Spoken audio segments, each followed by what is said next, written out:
Only PRTU ఎందుకు గెలిచింది, మరి బీసీ వాదం ఎందుకు ఓడింది, బీసీ వాదం నిజంగా ఓడిందా, ఒక్కసారి లెక్కలు చూద్దాం, ఒక్కసారి మాట్లాడదాం దీనిపైన. పెన్నందుకో ఇక 50 ఏళ్ళ పిఆర్టీయూ, 50 సంవత్సరాలు దీనికి, 50 ఏళ్ళ పిఆర్టీయూ ఈక్వల్ టు 6000 ఓట్లు. 6000 ఓట్లేంది మనకి ఫస్ట్ వచ్చింది అదే. ఓకే. 50 ఏళ్ళ యూటీఎఫ్, 50 ఏళ్ళ యూటీఎఫ్ ఈక్వల్ టు 4500 ఓట్లు. 4500 ఓట్లు. ఒక్క నెల బీసీ వాదం, ఒక్క నెల బీసీ వాదం, ఒక్క నెల బీసీ వాదం. పూల రవీందర్ ప్లస్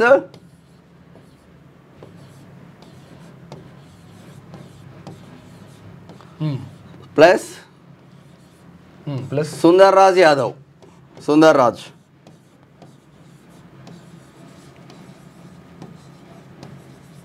ఈక్వల్ టు 5000 ఓట్లు.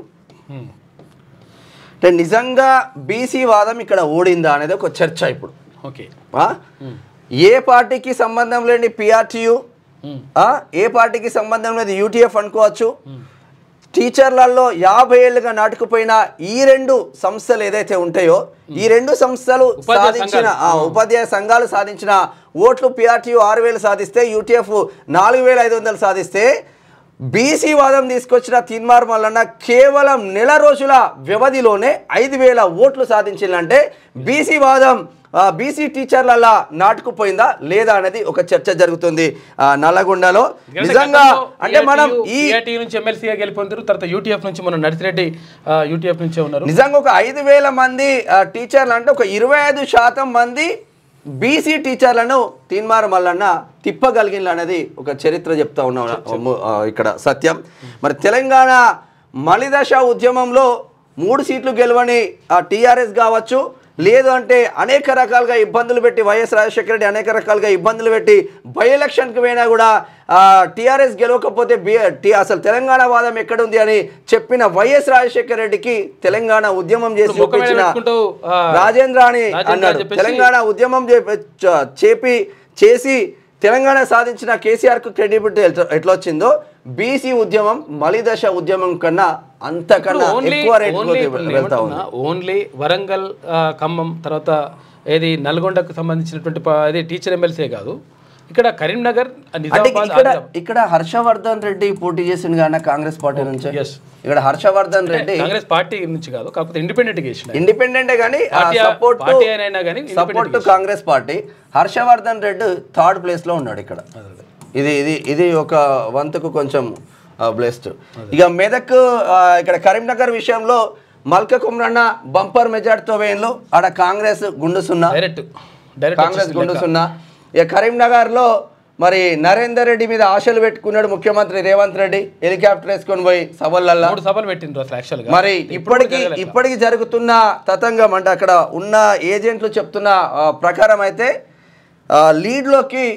లీడ్లోకి ప్రసన్న హరికృష్ణ దూసుకుపోతుండనాక ఒక వాదం అయితే నడుస్తా ఉంది. హరికృష్ణ దగ్గర పైసలు లేవు, ప్రసన్న హరికృష్ణ దగ్గర ఉన్నది ఏంటంటే నాలెడ్జ్ ఉన్నది, ప్రసన్న హరికృష్ణ దగ్గర ఉన్నది ఏంటంటే ప్రజల్లోకి చొచ్చుకెళ్ళేటువంటి గుణం ఉన్నది, తర్వాత ప్రజలకు మంచి చేయాలనేటువంటి ఒక ఆలోచన ఉన్నది, తర్వాత బడుగు బలహీన వర్గాలందరికీ మంచి జరగాలనేటువంటి ఒక ఆలోచనతోటి ముందుకెళ్తా ఉన్నాడు. కాబట్టి ప్రసన్న హరికృష్ణకు ఓట్లు వేస్తారు అనేటువంటి ఒక నమ్మకం మాత్రం ప్రజల్లో ఉన్నది. చూడాలి. ఇక్కడ కోదండరామ్ సార్ కూడా అభ్యర్థి నిలబెట్టిండు. ఓకే. కోదండరామ్ సార్ కూడా అభ్యర్థిని నిలబెట్టిండు గోపాల్ రెడ్డిని. గోపాల్ రెడ్డికి నిలబెడితే గోపాల్ రెడ్డికి వచ్చిన ఓట్లు, గోపాల్ రెడ్డిని కోదండరామ్ సార్ నిలబెట్టిండు. టీచర్లలో చాలా జరిగిండ్లు. ఈయనకు వచ్చిన ఓట్లు 24 ఓట్లు వచ్చినాయి మొత్తం మీద. అంటే చాలా మంది ఏం చేస్తున్నారంటే ఒక నిన్నటి నుంచి ట్రోల్ పెద్ద నడుస్తా ఉంది, బీసీ వాదం ఏడుంది, ఏం కాదు తీన్మార్ మల్లన్న స్టాండ్ తీసుకున్న బీసీ వాదం, మల్క కుమ్రన్న బీసీ కాదా, నల్లగొండలో పడ్డ 5000 ఓట్లు ఫస్ట్ ప్రియారిటీ. మేము సెకండ్ ప్రియారిటీ చెప్పట్లేదు, ఇప్పుడు కేవలం ఫస్ట్ ప్రియారిటీ ఓట్లు చెప్తున్నాం. ఫస్ట్ ప్రియారిటీ ఓట్లు 5000కు పడ్డ 5000కు పైన బీసీలకు ఓట్లు పడ్డాయి కదా ఇద్దరికి, అది బీసీ వాదం కాదా? ఏం గది గురించి ఏముంది కానీ వస్తాయి అన్ని. ఇప్పుడు ఉన్నది కదా, ఇంకోటి ఉంది కదా ఆల్రెడీ టీచర్ ఎమ్మెల్సీ ఒకటి వచ్చేసింది ఆల్రెడీ బీసీ వాదం. తర్వాత ఇప్పుడు ఇంకోటి కూడా నిజంగా ప్రభుత్వం ఏదైతే ఉంటుందో సిట్టింగ్ ప్రభుత్వం ఇజ్జత్గా సవాల్ తీసుకుంటుంది. ఏదైనా ఎమ్మెల్సీ వచ్చినా ఎంపీటీసీ వచ్చినా ఏదొచ్చినా. ఇప్పుడు రెండిట్లో కూడా ఇప్పటికి 2 టీచర్ ఎమ్మెల్సీలు బయటకు వస్తే ఇప్పటికీ ఒకటి గెలవక కాంగ్రెస్ పార్టీ. బీజేపీ స్టాండ్ అయ్యి బీజేపీ అభ్యర్థులను పెట్టుకొని సరే ఇక్కడ ఓడిపోవచ్చు, కానీ బీజేపీ అభ్యర్థులు పెట్టుకొని మాత్రం బలంగా పనిచేసింది కదా. విషయం ఏంటంటే ఇక్కడ కూడా సర్వోత్తమ్ రెడ్డి అంటే బీజేపీ అనుబంధ సంఘం నుంచి పోటీ చేసినప్పటికీ విషయం ఏంటంటే ఇక్కడ యాక్చువల్గా నల్లగొండ, వరంగల్, ఖమ్మం జిల్లాలకు సంబంధించి భారతీయ జనతా పార్టీ అంత బలంగా ఏమి ఉండదు. అంటే మొదటి నుంచి కూడా అట్లా ఉండదు. కాబట్టి కొంతవరకు క్యాడర్ కూడా కొంతవరకు తక్కువగా ఉంటుంది. కాబట్టి ఆ నేపథ్యంలో కొంతవరకు వెనుకబడినటువంటి మాట వాస్తవం. లేటెస్ట్ న్యూస్ తెలుగు మరియు ఇంగ్లీష్ అప్డేట్స్ కోసం ఇప్పుడే క్యూన్యూస్ అఫీషియల్ యాప్ని ప్లే స్టోర్ నుండి డౌన్లోడ్ చేసుకోండి. సరికొత్త సమాచారాల కోసం క్యూన్యూస్ వెబ్సైట్ని ఫాలో అవ్వండి. ఛానల్లో ప్రాంతీయ, జాతీయ, అంతర్జాతీయ వార్తలు వీక్షించండి. లైక్ చేయండి.